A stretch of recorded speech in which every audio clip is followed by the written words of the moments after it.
എല്ലാവർക്കും സെക്യൂർ പി.എസ്.സിയിലേക്ക് സ്വാഗതം. Degree level എക്സാമിന് വേണ്ടിയിട്ടുള്ള ഇമ്പോർട്ടൻറ്റ് കറണ്ട് അഫയേഴ്സിൻ്റെ ക്ലാസ് ആണ് ഇന്ന് എടുക്കാൻ പോകുന്നത്. New chief election commission of India ആയിട്ട് ചാർജ് എടുത്തത് ആരാണ്? പുതിയ കേന്ദ്ര തെരഞ്ഞെടുപ്പ് കമ്മീഷണർ ആരാണ്? ശ്രീ ജ്ഞാനേഷ് കുമാർ.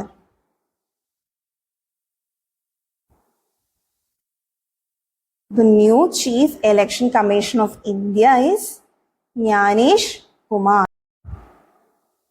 പത്മ അവാർഡ്സ് 2025 പ്രഖ്യാപിച്ചു. അപ്പം മലയാളികൾ ആരൊക്കെയാണ് പത്മ അവാർഡിന് അർഹരായത് നമുക്ക് നോക്കാം. MT വാസുദേവൻ നായർ പത്മവിഭൂഷൺ. ശ്രീ MT വാസുദേവൻ നായർക്ക് ലഭിച്ചത് പത്മവിഭൂഷൺ ആണ്. അതുപോലെ പത്മശ്രീ ആർക്കാണ് ലഭിച്ചത്? IM വിജയൻ, ഫുട്ബോളർ ആയിട്ടുള്ള ശ്രീ IM വിജയന് പത്മശ്രീ ലഭിച്ചു. അതുപോലെ സംഗീതജ്ഞയായിട്ടുള്ള K ഓമനക്കുട്ടിയമ്മയ്ക്കും പത്മശ്രീ ലഭിച്ചു. പത്മഭൂഷൺ ലഭിച്ചത് ശോഭന, അഭിനേത്രിയായ ശോഭനയ്ക്കാണ്, ശ്രീ ശോഭനയ്ക്കാണ് പത്മഭൂഷൺ ലഭിച്ചത്. അതുപോലെ PR ശ്രീജേഷ്, ശ്രീ PR ശ്രീജേഷിന് പത്മഭൂഷൺ ലഭിച്ചു. PR ശ്രീജേഷ് ആരാന്നറിയാലോ, ഹോക്കി പ്ലെയർ ആണ്. അപ്പൊ ഇവർക്കൊക്കെയാണ് പത്മ അവാർഡ്സ് ലഭിച്ചത്. അപ്പൊ അതുപോലെ തന്നെ മലയാളിയായിട്ടുള്ള ഡോക്ടർ ജോസ് ചാക്കോയ്ക്കും പത്മഭൂഷൺ ലഭിച്ചിട്ടുണ്ട്.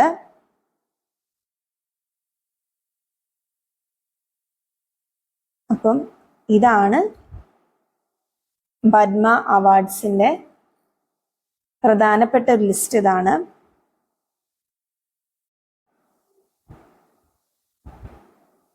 പുതിയ ISRO ചെയർമാൻ ആരാണ്? V നാരായണൻ. 11ാമത്തെ ISRO ചെയർമാൻ ആണ് V Narayanan. S സോമനാഥിന് പകരമായിട്ടാണ് V Narayanan ISRO ചെയർമാനായിട്ട് വരുന്നത്. അടുത്തത് മൻമോഹൻ സിംഗ്, നമ്മുടെ ഇന്ത്യയുടെ 14ാമത്തെ പ്രധാനമന്ത്രിയായ ശ്രീ മൻമോഹൻ സിംഗ് നിര്യാതനായി. അപ്പം ഡിസംബർ 26, 2024 ഈ ഡേറ്റ് ഓർത്തിരിക്കുക. കാരണം യൂണിവേഴ്സിറ്റി അസിസ്റ്റന്റിന്റെ കഴിഞ്ഞ യൂണിവേഴ്സിറ്റി അസിസ്റ്റന്റ് മീൻസ് എക്സാമിന് ലതാ മങ്കേഷ്കർ അന്തരിച്ച ദിവസം ചോദിച്ചിട്ടുണ്ടായിരുന്നു. അപ്പം അതുകൊണ്ടാണ് ഈ ഡേറ്റ് ഓർത്തിരിക്കാൻ ഞാൻ പറഞ്ഞത്. ഇനി അങ്ങനെ ചോദിച്ചു കൂടായികയില്ല. ഡിസംബർ 26, 2024 ശ്രീ മൻമോഹൻ സിംഗ് അന്തരിച്ചത്.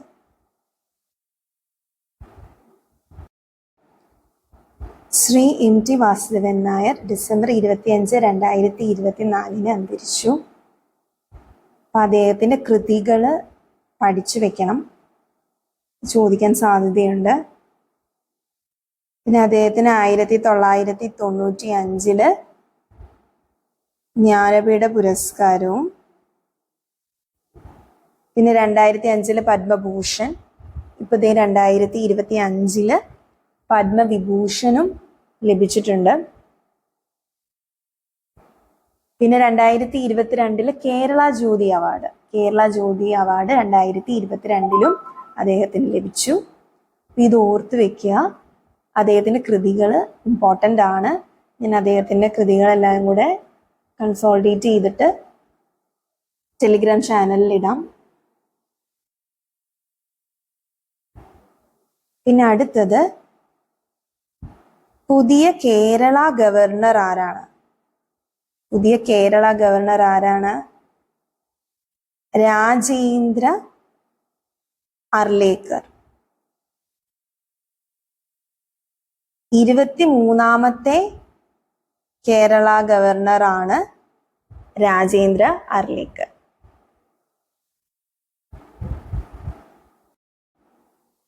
പ്രധാനമന്ത്രി ശ്രീ നരേന്ദ്രമോദിക്ക് ഓർഡർ ഓഫ് മുബാറക് അൽ കബീർ നൽകി കുവൈറ്റ് ആദരിച്ചു.